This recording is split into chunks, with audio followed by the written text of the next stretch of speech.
I'm very happy to welcome you to the CHS Innovation Talk for April 11th at least. And just a reminder that this series, oh, can everyone hear me okay? Yes. Yeah, okay. Just a reminder that this series is brought to you by the DISH team, the Design and Innovation Studio for Health team, and aims to help elevate and stimulate connections and discussion around the college's focal areas of human performance, precision health, and systems of health, its centers and cores.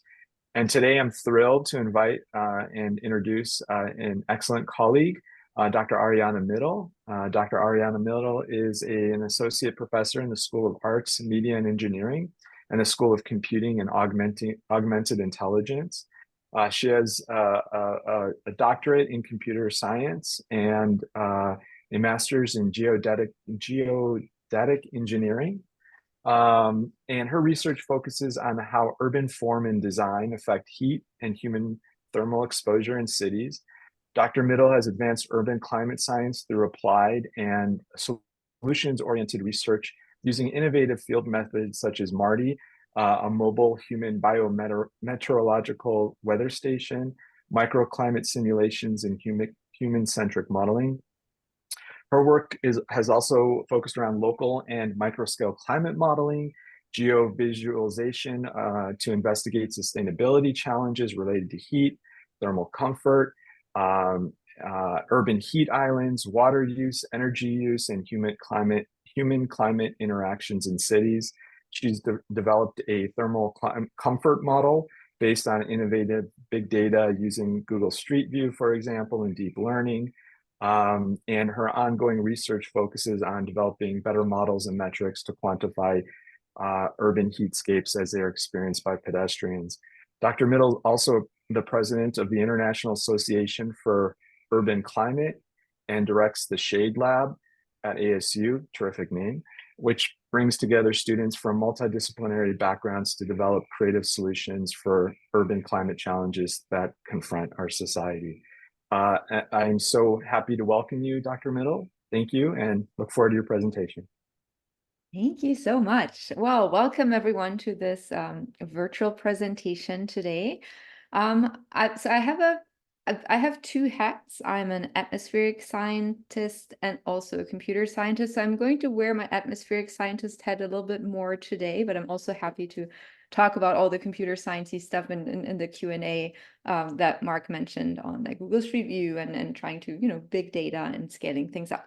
So today I'm going to talk about essentially how the built environment impacts the heat exposure of people in cities and what are some strategies we can use to mitigate that impact. And I'll be specifically focusing on 3 heat mitigation strategies, and I'm going to get to this as I move forward in this presentation. So Mark already did excellent introductions here. I've been at ASU since, well, 2005, but in this position since 2018. I direct the Shade Lab here at ASU. Shade stands for Sensible Heatscapes and Digital Environments. Again, that's the heat sensing portion and the heat modeling portion. And my main question really is, how can we design cities? How can we use urban form, landscaping, any type of features we can change in the urban environment? How do these changes impact heat? And then most importantly, how people experience heat in cities? And at what point will you reach heat stress or heat stroke or more severe consequences? And as I will talk a little bit more about this, I will introduce several temperature metrics. So I'm not only concerned about air temperature, but I'll also look into land surface temperature, mean radiant temperature. I'll explain what this is in a minute. And you can see some instrumentations and things we use in the lab. We look at heat from 3 dimensions. We look at heat as you can sense them using instrumentation. We look at heat as experienced by people. And we also investigate heat using computers and creating digital environments. So why is heat important here in Phoenix? I assume you all live here. You know this. I don't need to tell you. But looking back a year ago, 2023 was a record-breaking summer here in Phoenix. We had 55 days over 110 degrees Fahrenheit. We had a record-breaking streak in July of temperatures over 110. Luckily, I was not here in July, so I missed this, but there were 31 days in a row with temperatures above 110. We also broke the average daily temperature record in July, and then again in August with 102 and 98 degrees Fahrenheit. And then something that's very significant in the context of the built environment is that we broke the record for the warmest summer low. That means temperatures at night did not cool down below 97 degrees Fahrenheit. I think it was 2 days in a row. And that is our fault. That's how we design cities and the materials we bring into these cities that increases the nighttime heat. So why is it important to study heat? Heat is the #1 cause for weather-related mortality in the US. More people die because of heat than cold incidents, lightning strikes, flooding, and any weather-related type. And heat is not just for people who die an issue here in the metro area, but also an issue for people who live here. Because there are a lot of heat-related illnesses that occur. We have over 2,000 emergency room visits every year just because of heat-related symptoms and illnesses. So it is really an important topic. And, looking back at 2023, more important as we move forward. And I would like to show you the most recent statistic. These are the heat-related deaths that occurred in Maricopa County. Maricopa County does a really good job of counting people who die from heat. If you look at let me see if I can get a laser pointer here. If you look at the numbers pre-COVID, 2013 to 2015, they were below 100. Then when COVID hit 2020, you see there's a huge spike in heat-related deaths. And we thought, well, this is because people have to spend more time outdoors because we can't run cooling centers. So this specifically impacts the unsheltered population. And we thought those numbers would go down. But then if you look at 2021, 2022, and now 2023, those numbers are actually going up. And we had a record-breaking number of deaths just last year with 645 people dying from the heat, and those deaths are all preventable. Nobody should die because it's too hot, because we have the technology, right? Nobody should be in a position to die. So now Phoenix here, Arizona, is really a living laboratory for heat. We have, as I just mentioned, we have really extreme conditions here throughout the summer. Rapid urbanization. Our metro area is, you can drive for an hour and you would still be in the Phoenix metro area. So it's a really perfect test bed to investigate heat. And on the other hand, though, there's also a really great awareness here in the valley from municipalities, City of Phoenix, City of Tempe, other cities, that heat is a really big issue, and there's a huge effort to try to overcome the negative consequences. So city officials and also researchers at ASU are really actively seeking to understand this problem and to come up with solutions. Phoenix is the very first city in the US to have a publicly funded heat mitigation office. There's David Hondula here on the screen. He's ASU faculty in geography, but he's also the first publicly funded heat mitigation officer. So there's a lot of momentum to try to solve this problem, and we are in a perfect test bed with our conditions here. So now, from a person who is in urban climate and looks at the impact of the built environment, there are broadly 3 strategies you can use to cool down the environment. So this does not include personal strategies such as wearing an umbrella or changing your clothing. These are really strategies as they pertain to the built environment. The first strategy is to increase the amount of vegetation, urban greening. So you see we could have green roofs here, green walls, pervious surfaces. This strategy is very effective, but in places such as Phoenix really requires a lot of water. So there are trade-offs associated with this strategy. The second strategy would be changing urban materials. And on this slide here, you can see a white roof or cool roof. So changing the color of the roof to increase the reflectivity so that more of the heat that hits the roof gets reflected back into the atmosphere is a strategy that's very efficient here. I'll get to this a little bit later. The city of Phoenix experimented with cool pavement technology, so changing the color of the roads to increase the reflectivity. So essentially changing the thermal properties of the surfaces that we use in the built environment. And then the third strategy is changing the urban form, meaning we could change the type of buildings that we build. We could build high-rise buildings versus low-rise. We can change the arrangement of the buildings. We can include shade structures. So these are essentially the three strategies that we have at hand that we can change that are under our control to try to mitigate heat. So now for this presentation, I'm going to first talk about different types of temperature, because as you will see, air temperature, which is the most common temperature we talk about all the time, is not the most important temperature when it comes to people's experience of heat. I'm going to introduce MaRTy, my helper in the lab. It's a weather station, a mobile weather station that has helped us look at the impact of heat on people. And then I will, if there's still time, I'll briefly talk about martinis, which are mini MaRTys, and then talk about Andy, our new sweating mannequin that just arrived last year, and then I'll conclude with some final thoughts. Okay, different types of temperature. So we've probably all experienced this. We're outdoors in a random location. Let's say it's 105 degrees Fahrenheit out there. But not all of the locations feel the same. So if you are standing on an asphalt parking lot, such as MaRTy, I'm going to introduce him in a second, you might actually feel like it's 125. But then if you're standing under tree shade over grass, it might feel like it's 98, but it's still the same air temperature. So why is that?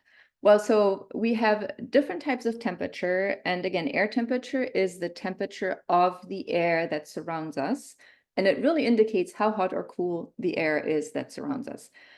It's not the most significant variable when it comes to people's experience of heat. The second type of temperature is surface temperature. So if you've, sometimes people publish maps of urban areas and they have very fine scale heat distributions. Usually those maps that you see are surface temperatures. So this is literally the temperature of a surface as you would touch it. So those images show the surface temperature of your tree canopy, not the temperature under the tree. They show you the temperature of the roof of a building, the temperature of the road. And as you might envision, again, this might be a good proxy for a person feels, but it's not the best variable to quantify how a person experiences the heat. So now the best temperature to talk about when it comes to human experience is the radiant temperature. And radiant temperature is the heat load that your body experiences outdoors. And there's a schematic here. So we have this little runner. The runner is hit by radiation from the sun. That's the incoming shortwave radiation. There is some heat coming off of the ground. Well, in this case, the runner is over grass, so that heat is probably not very much, but it could be asphalt. We also have reflected radiation, and I'll talk about reflection in a little bit when I talk about cool pavement. So you see there's a lot of radiation that hits this body, and this is really the best metric to talk about heat when it comes to the human experience. So in the Shade Lab at ASU, we build MaRTy. MaRTy measures MRT. That's where his name comes from. MRT stands for mean radiant temperature. And mean radiant temperature summarizes the heat load the body experiences from all directions. MaRTy has these sensors that look a little bit like Wall-E, and they measure the short wave and the long wave radiation that hits your body from all directions. So they point in essentially in 6 directions. And if you measure this mean radiant temperature here in Phoenix in the sun versus in the shade, there can be a 30 degrees Celsius or 50 Fahrenheit difference between standing in the sun and standing in the shade. So in terms of the difference of the heat load that your body experiences in these situations. So we have used MaRTy for a lot of studies. Here's another schematic that indicates how MaRTy works. So imagine this person is standing on Mill Avenue, for example. There's the direct sunlight, the shortwave radiation that directly hits the body. That's the largest contributor to the heat load. There is some diffuse radiation. So as the sun, maybe there's a cloud in the sky. So the cloud scatters that shortwave radiation, and then it hits the body as a diffuse radiation. There is heat coming off of hot surfaces. Let's envision this is a building that has been sun exposed for quite a while. It heats up, and then that building would emit heat towards the body of this person. And then we have the heat coming off of the ground as well, hitting that person. So now MaRTy can measure this and quantify this. And the first study we conducted with MaRTy was really just to see how much does this mean radiant temperature or this heat load actually vary in urban environments. Because we know air temperature does not change a lot. It may be 95 in Scottsdale, and then it might be 98 in Phoenix, and maybe it's 93 in Ahwatukee, but there's not a huge difference in air temperature. But how much does actually mean radiant temperature vary throughout the day? So what we did is we took MaRTy out on a field trip across campus. That was back in 2016. We conducted so-called transects. That means we selected certain points in the urban environment that we were interested in. And then we took MaRTy to all of these points within 1 hour. And we did this route again and again and again from 9 o'clock in the morning until 9 o'clock at night. At each location we were interested in, we would put MaRTy to sit for a minute or two so that the sensors could adjust to the new situation, and then we would pull MaRTy to the next location. And we tried to select locations that were quite different from each other. So we tried to look at sun-exposed locations versus shaded locations, partially shaded locations, different ground cover, so that we could get a good cross-section across the different situations you can experience in the urban environment. And so now there is a little bit of an interactive component here, and I see there are people on Zoom, and I have my chat window open. So I wonder if you can guess, let's start with the surface temperature. Which one was the hottest and the coolest spot? So for context, we conducted measurements on June 19th, 2016. That was a record-breaking heat day. It was 118. The airport closed for 2 hours because the planes couldn't lift. And we took MaRTy to a lot of locations, but you can see 5 locations here on the bottom. An asphalt parking lot that is now Mirabella, but it used to be an asphalt parking lot. Then a grassy area with a tree. The center location is near the Hayden Library on a walking path towards the Memorial Union. This is all the Tempe campus. The next location is the core building. South of the core building, there's a east to west path that's usually used by bicyclists to get around. And then the last location is what we call the core tunnel. So it's an enclosed location. It's kind of like a hole in the building. So you can walk through the building, but through a tunnel, essentially. So now my question would be in terms of peak surface temperature, which one is the hottest? And I can already see some, let me see if I can look at this. So somebody says concrete, somebody says asphalt, stop one. So it looks like asphalt is well, somebody says number 12. That's the Hayden lawn. But it looks like stop number 1 is everybody's favorite for the hottest one. Okay, let me see if I can focus back on the screen here. Another one for number 1. And you are all correct. So this is degrees Celsius. The asphalt parking lot that day peaked at 65.8 degrees Celsius, which is around, I would say, 140 something degrees Fahrenheit. So that was the place with the hottest temperature. And the reason is asphalt, first of all, is a heat sponge. So it holds on to the heat during the day, but also the color of asphalt is very dark. So it has a very good absorption. So that in terms of surface temperature was the hottest spot. Okay, let's move to air temperature. What do you think? Let me ask you, what do you think was the coolest spot amongst the 5 in terms of air temperature? If you look at the asphalt parking lot, the grassy tree area, the Hayden lawn, the core building, which one was the coolest? Okay, so Melissa says number 9, Mark says number 9, Carmen, everybody says number 9. I agree, but there is a caveat here, and that's a measurement issue. So as you can see, the coolest location here was actually the core tunnel, which is location number 5. And the reason is that the core building has a computer lab that's just adjacent to the tunnel, and students walk in and out of that lab all the time. So the air conditioning from the building actually sweeps into the tunnel. So the tunnel was the coolest location in terms of the air temperature. It's kind of like cheating a little bit, but I agree that the grass with the tree would have been the coolest. And there's a question here: where does artificial turf fit in this?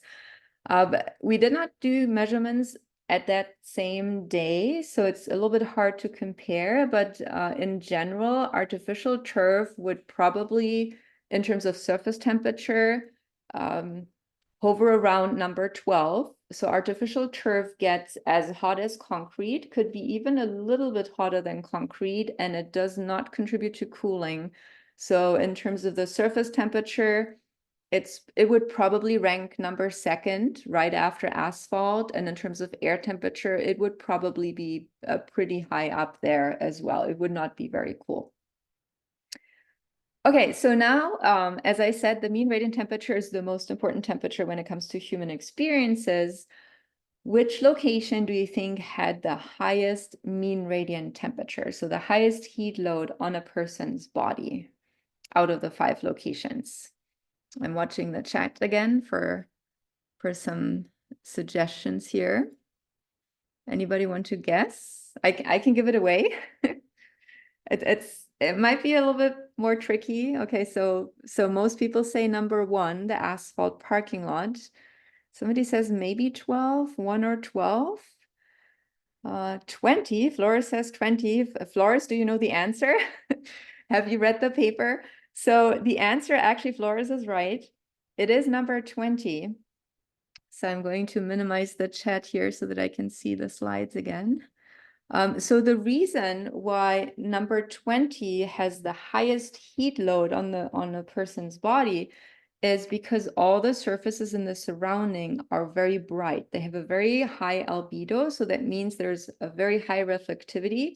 And so as you walk through this almost like a concrete jungle, you will get the reflected radiation that hits your body, and you will feel much hotter than walking over the asphalt, at least during the day. And this, bear this in mind, this is going to be important, as I will be talking about some cool pavement studies coming up. Okay, let me focus on my screen here. So yeah, thank you all for participating and guessing the hottest and coolest spots. So what we found from this initial study was that the mean radiant temperature was actually varying quite significantly across the urban spaces, and the shortwave radiation, meaning the presence or absence of shade, was the most important variable when it came to the heat load on a person's body. The second most important variable was the long wave radiation, especially the one from lateral surfaces. So if you wanted to determine a person's heat load in more detail, you would also need to know the surface temperature in your surroundings, not just knowing if you're standing in the shade or in the sun. But shade versus sun was the most important factor. So this led us to publish a commentary recently in the journal Nature, saying that shade is really the #1 solution in Phoenix and most of the Southwest cities. And unfortunately, a lot of cities, not just in the Southwest, are really shade deserts. So they really lack shade to keep people cool and to prevent heat-related illnesses. And here's a schematic of how this works. And I already mentioned this earlier in this presentation. If you are a person standing in the sun, you get the direct solar radiation from the sun. You get the atmospheric long wave. That's the arrows over here. You also get the heat that comes off of hot surfaces. So if this is a concrete surface or asphalt surface, it is going to heat up and emit heat towards your body. And then you get the reflected radiation from those bright surfaces, such as south of the Core building, as we saw in the previous slides, that hits your body. So now if you're smart and you're this person over here standing under the bus shelter, the direct shortwave radiation does not hit your body because it hits the bus shelter. The shelter heats up just a little bit, so it emits long-wave radiation towards your body, but that's less than the shortwave radiation that comes from the sun. And then also the surface you're standing on is shaded. That means it doesn't heat up as much, so there's less heat radiating at you from the bottom. So now, since shade is important, you might think, well, let's just plant some trees. And a lot of cities in the valley, I'm pointing out Phoenix and Tempe here, have really ambitious urban forestry goals.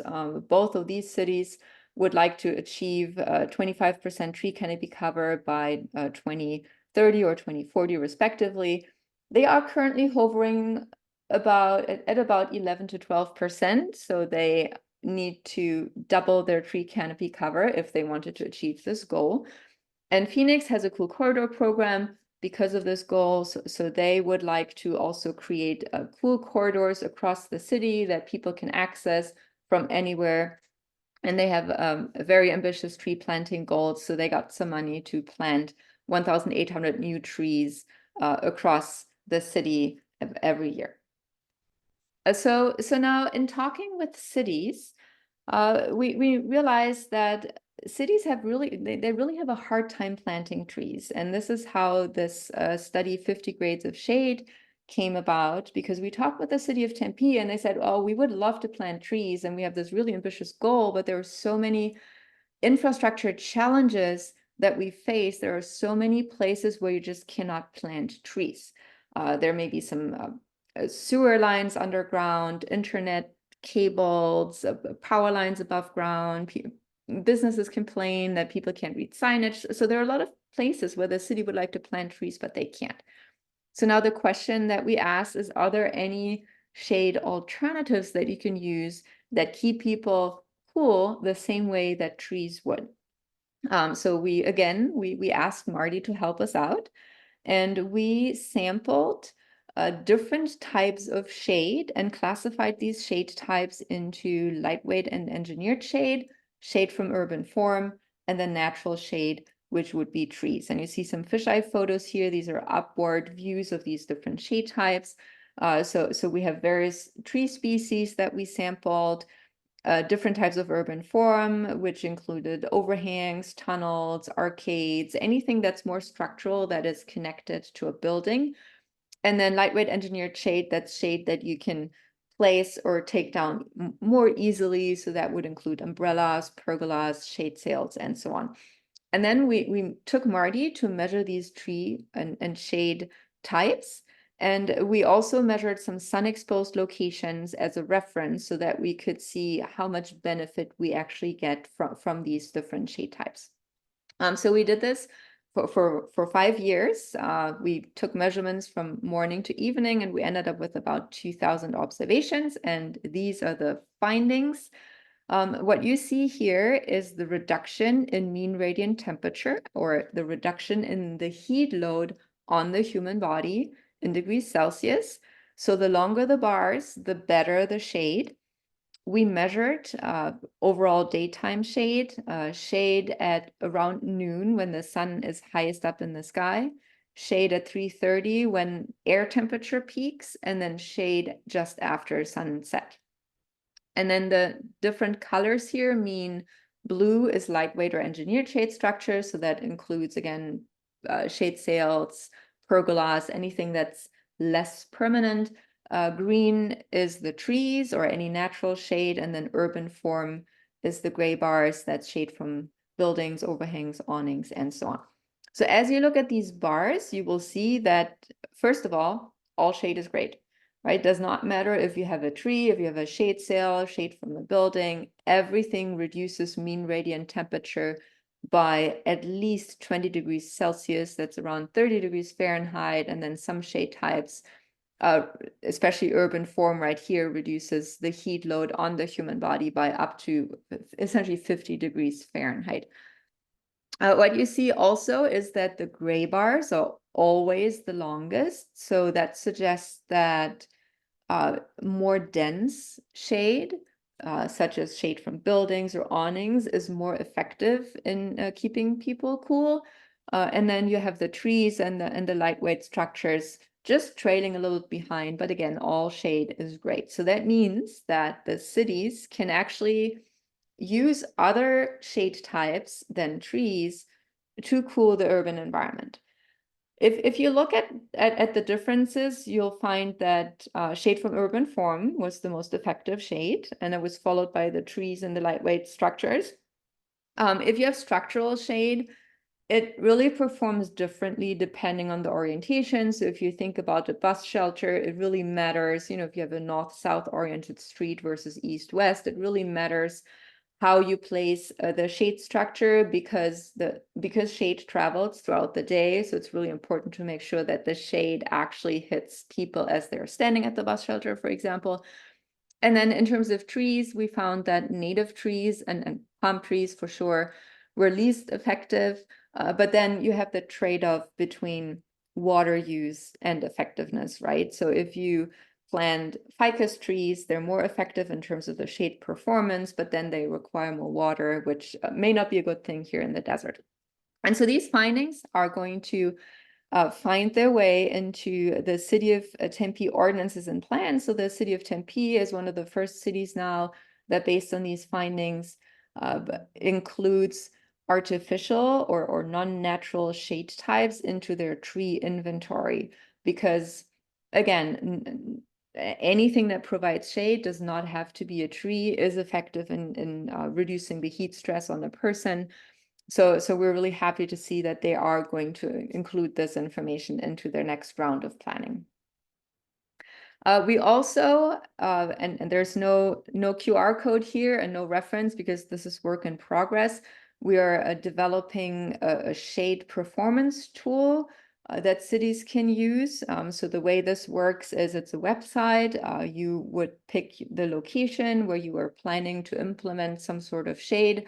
You can select the type of shade. Currently, we only have trees, umbrellas, and no shade, so it's quite limited. And then you can select the size of your shade type on the website.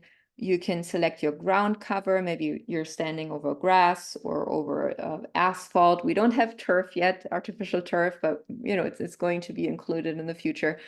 And then you click a button and then you get a shade performance curve. So that tells you across a certain date and time of day how much reduction in the heat load you would get from a certain shade type, depending on the type of shade, the orientation, and the ground cover.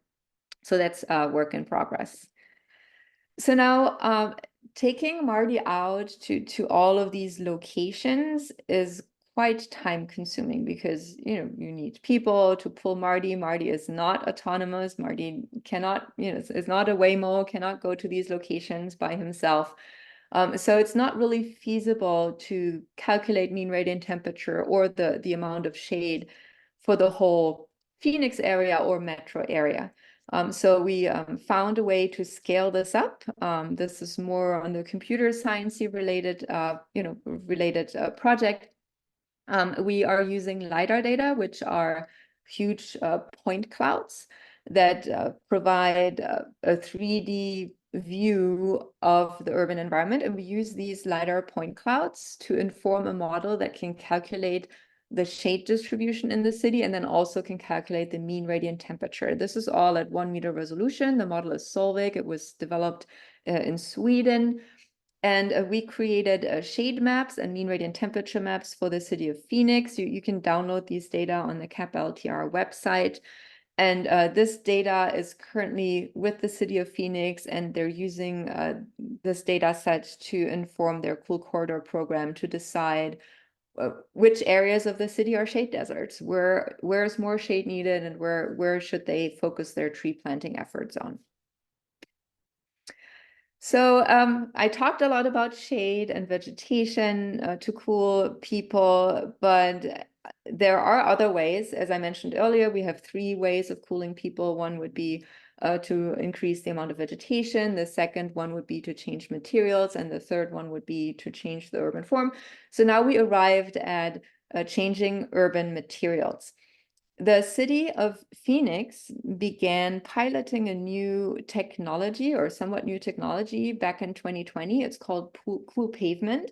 That means that they are trying to increase the reflectivity or increase the albedo of their paved surfaces so that more of the energy from the sun that hits those surfaces is reflected back into the atmosphere, and it's not stored in these heat sponge surfaces. The city of Los Angeles piloted this back in 2017, and then the city of Phoenix went to Los Angeles in 2019, looked at the implementations, and they said, okay, so we would like to try this in Phoenix as well, because it's very hot. And we need anything we can do to keep people cool. So in previous research, a lot of researchers have found that these cool pavements reduce the surface temperature of those roads, which is really important for road maintenance.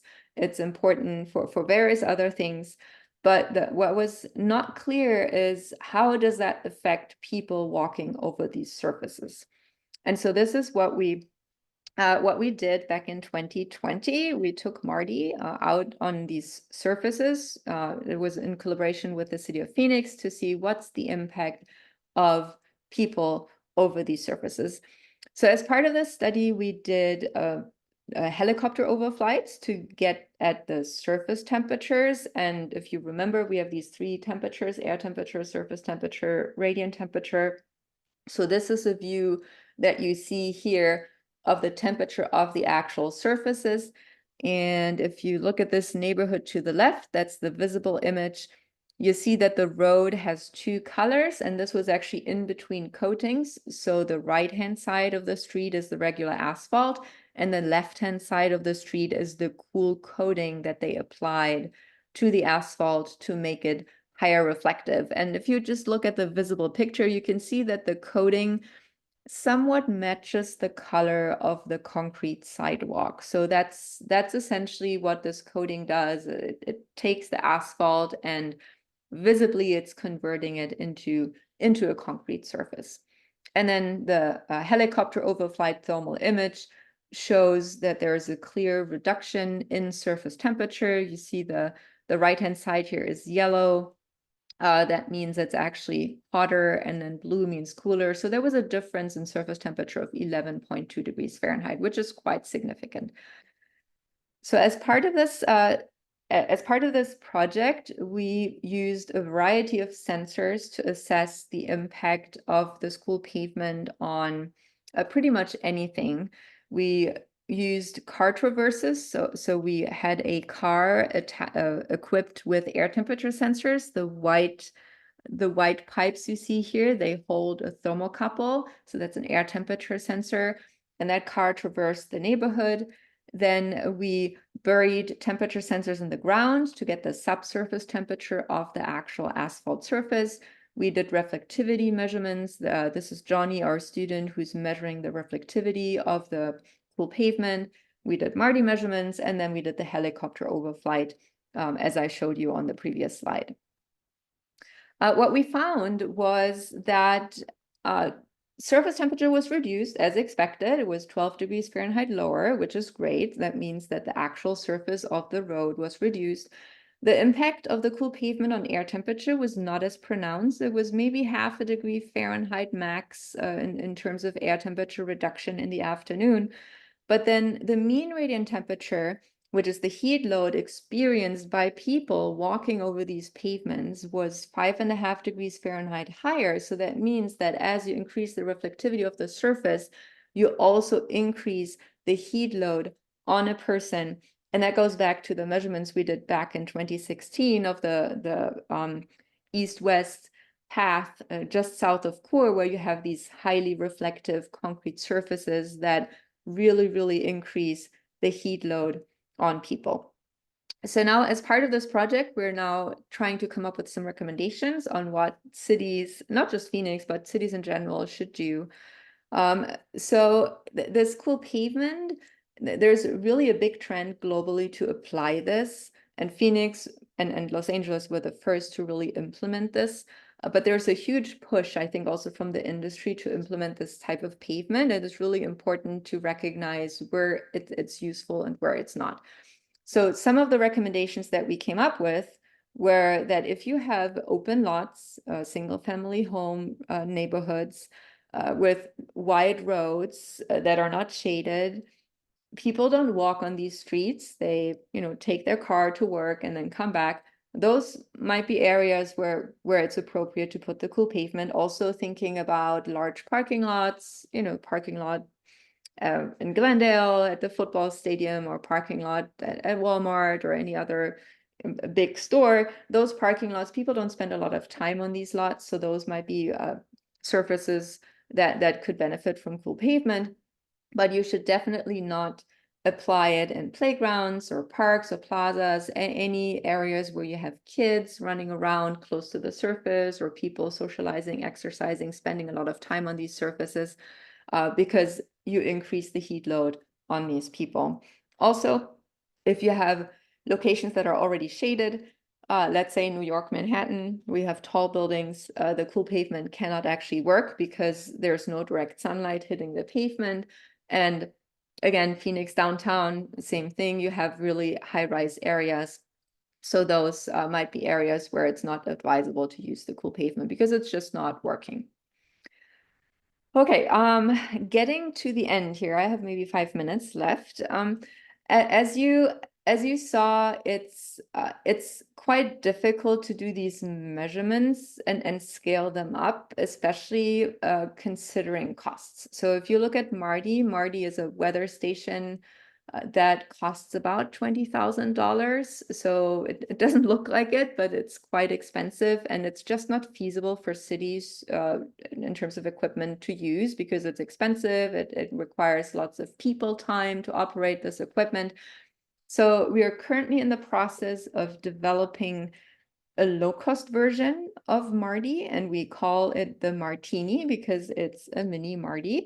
It's a small box that has an Arduino board, a microcontroller, and all the weather sensors that MaRTy would have: wind speed, humidity, air temperature, a UV sensor, but very low cost. And this Martini also has a webcam, and that's I'm not sure if you can see this here. It's really hard to see. It's very tiny. And that webcam takes pictures and uploads them to a server, and then we do a people detection on the server. So we can count people that are in the view of the Martini.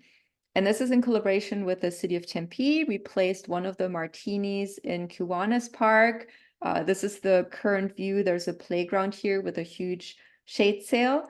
And the goal is to link weather conditions and heat load conditions to people's behavior.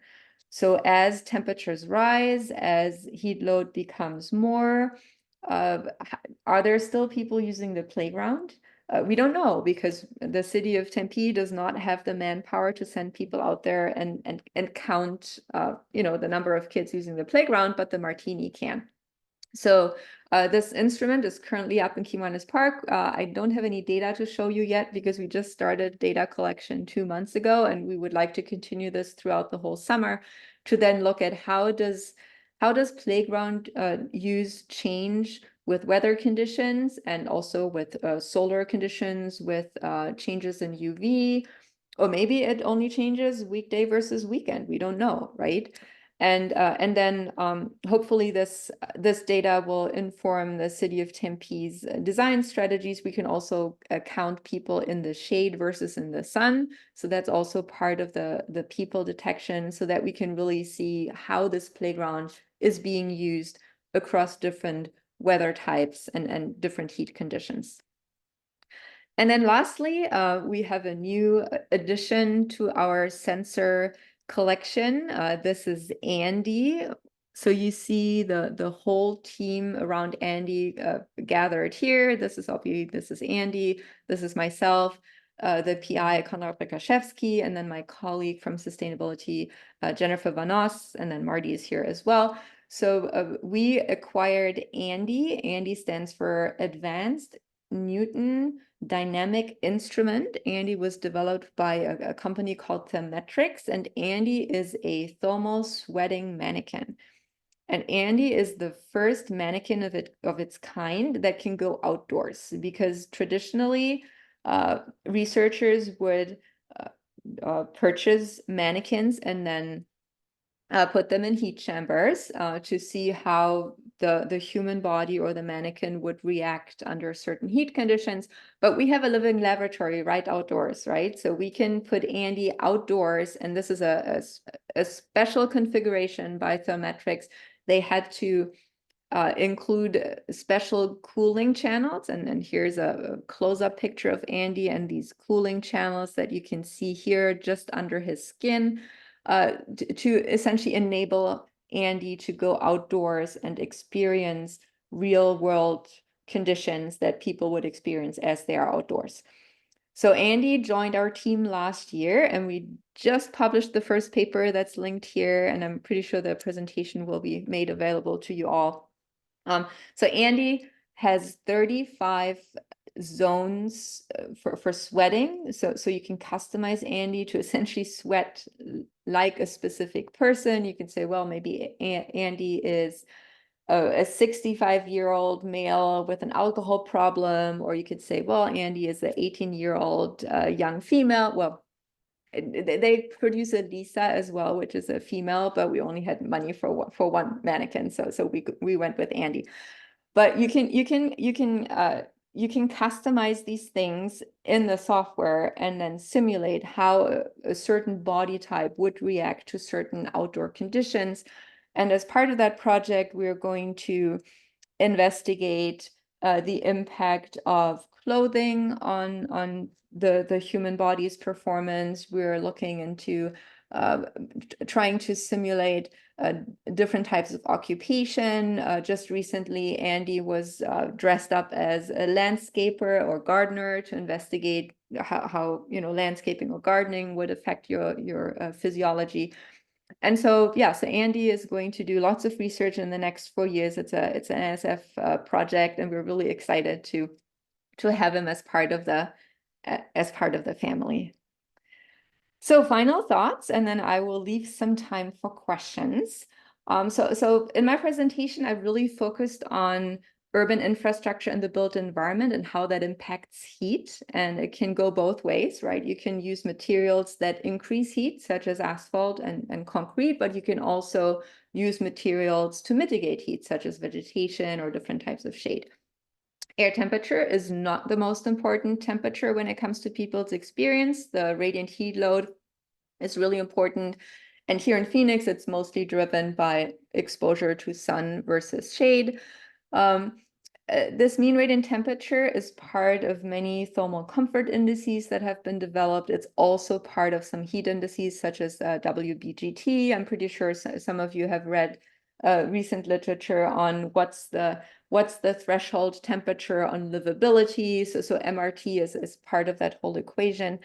And the question, not just for Phoenix, but for other cities around the world, is really, when does this heat stress or heat load really become uncompensable? So that means what are conditions that the human body, just the body itself, cannot compensate to cool the body? And so at what point do you need mist, or do you need air conditioning, or other adaptive strategies to compensate for the heat?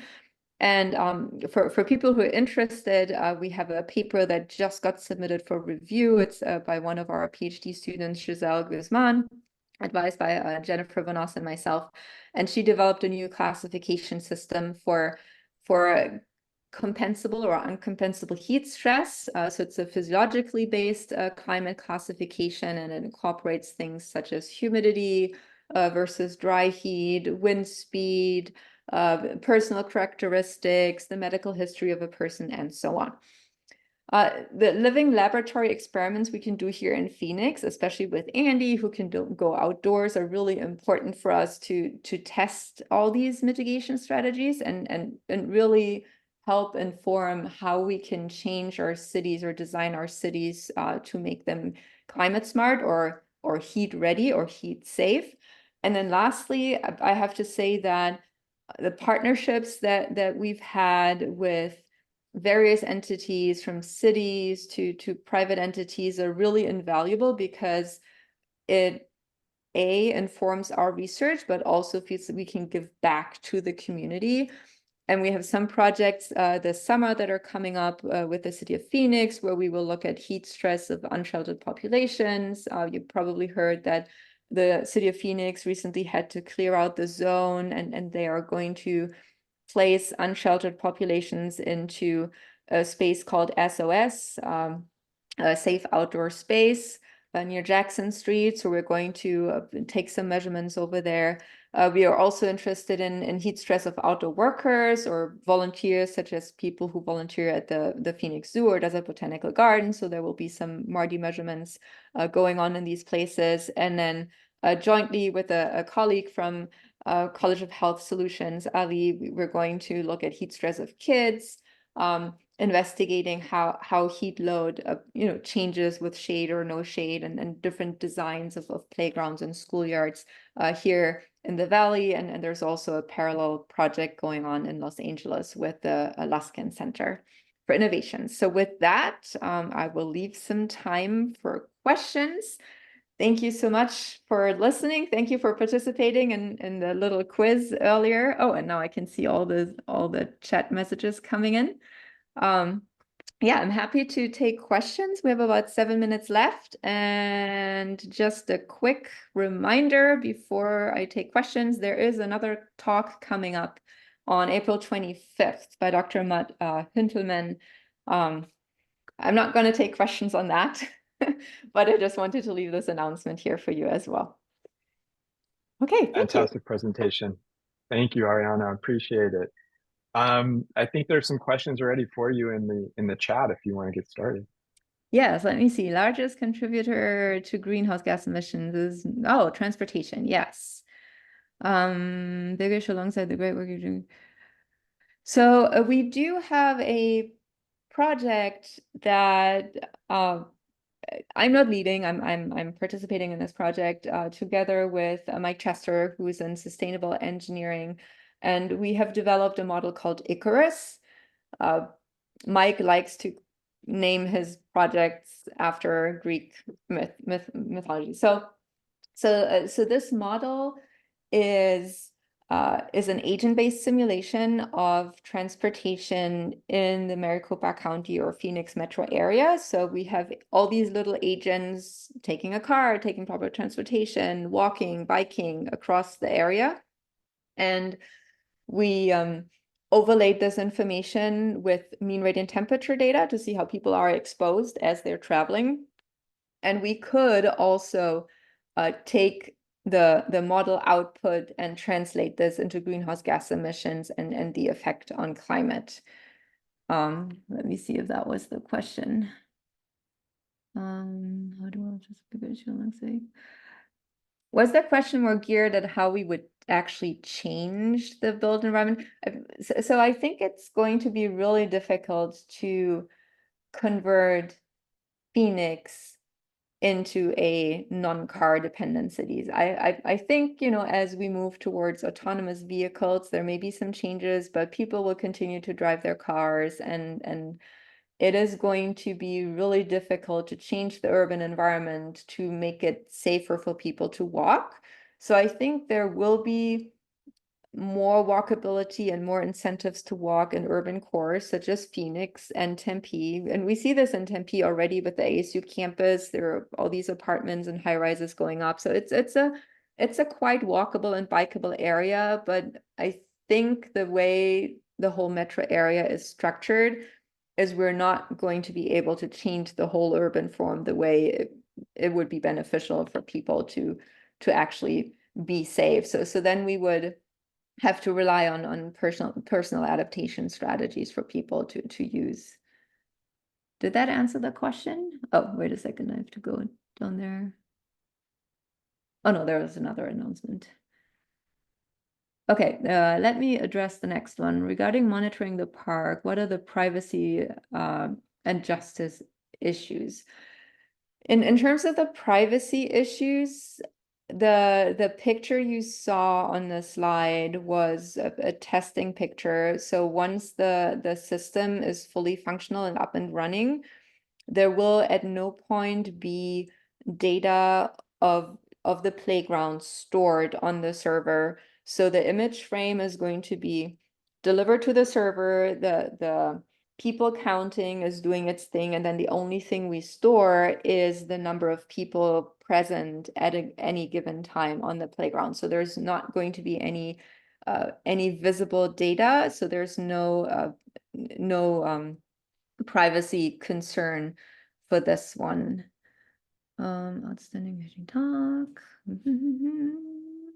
I have a question real quick. Yes, on there. So, you taught me that shade is very challenging to measure.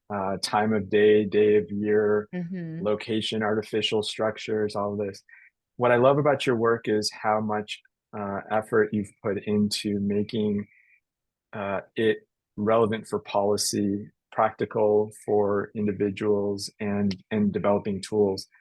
Is there any tool out there? I saw the website that you just promoted today. Is there any tool out there that allows us as researchers to look at shade on a macro level, and and look at how interventions might affect shade, or how our participants or might be affected by shade as part of our interventions? Not yet. We're working on it. So, Yeah. so the availability of shade really depends on this 3D urban form, and you probably saw the slide I had put up on the shade map for Phoenix. So that model could be run for any time of day and any date to give you the exact shade distribution for that particular time and date. This model is somewhat expensive to run for the whole Phoenix metro area, or for the whole metro area. We do have a smaller version that we're currently running, and I was checking this morning. It's actually not, it's in the testing phase, and it wasn't working this morning, so I did not demo it during this presentation. But we are developing a thermal comfort routing tool based on these shade simulations for the ASU campus. So you could go on a website, which again wasn't working this morning because the students are probably troubleshooting something. You type in the start and end point of your walk, and then you would for a time in the future you would get the coolest route from your start to destination, the average mean rate and temperature you would experience, and then some route alternatives as well. So that type of information is probably the closest to like live real world shade information that you could get, but it would be difficult to scale up to the whole Maricopa County region. You would need a supercomputer to calculate this. Computationally intensive. Yeah, Okay. computationally expensive. But and you could calculate it for a specific study and then use that information to intersect with other information as well. Okay. Excellent. Thank you. Oh, and there's another question, I think. How do you think about other dimensions of these problems? Non-native trees may provide more shade, but also likely use more water. Engineered shade may even better than trees, but may not use sustainable materials. Yeah, it is. I mean, it is definitely a challenging work. If there was an easy solution, I would be out of a job and I could probably retire. So there's always trade-offs, and as for the trees, the benefit of the shade versus the water use, there are other aspects cities are really worried about, such as maintenance costs, for example, or VOCs, right? Air pollution caused or allergies caused by trees. So I think if you go down the list and narrow it down by, okay, so this uses very little water, this doesn't emit a lot of VOCs, this is easy to maintain, you end up with like no tree. So in the end, it really comes down to the priority of the entity that is implementing these heat mitigation strategies. So what's the priority of the city of Tempe? Is their priority, they don't have a lot of money to have trees that are easily maintained? Maybe that's their number one. And then they can go down the list and then, you know, narrow down the options. And then eventually they will settle down for a shade type that is not perfect, but matches all their priorities. Yeah. All right. Well, I think that we are at time. So thank you again, Ariana, for joining us today and for an amazing talk. I'm sure you'll get some follow-up questions. And Yeah. thanks If you everyone have for joining questions, us. I think my email was on the slide. Just feel free